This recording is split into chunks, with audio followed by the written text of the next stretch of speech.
They'd escaped with their lives, but were now homeless. I swear by Allah. Muna El-Agbani lived on the 11th floor of Grenfell Tower and initially thought she was trapped there. I was with my children and my husband. When we first opened the door, it was thick black smoke. So I thought, the fire was approaching my floor. I thought, that's it, we're late, we're gonna die. They all escaped the tower alive, but says she felt humiliated by the way she was treated afterwards. The family spent 12 hours at this nearby shelter. I was very tired, I was very stressful, very emotional. My children were all over the place as well. Our feet was hurting. It's really, really awful. Muna said there was a complete lack of anyone in authority, but she was particularly surprised by the absence of the council's landlord, who before the fire were very quick to turn up when the rent was due. We always pay our rent, and if you didn't pay your rent, they will come and you will get letters, you will get phone calls.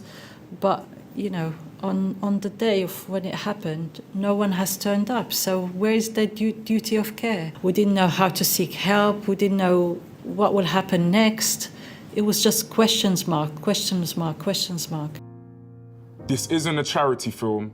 This is a clarity film. Muna said the lack of anyone in charge led to the formation of the bereaved and survivor group Grenfell United. I lost my friend. Who began by making lists of the residents who had made it out alive.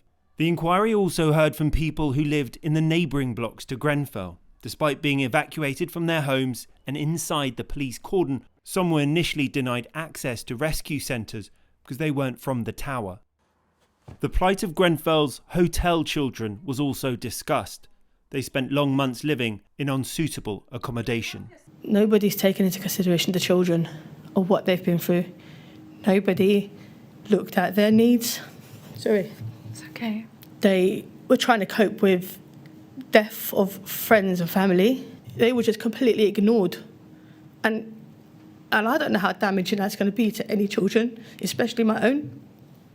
The inquiry will continue after its Easter break in 10 days' time. Rags Martel, ITV News.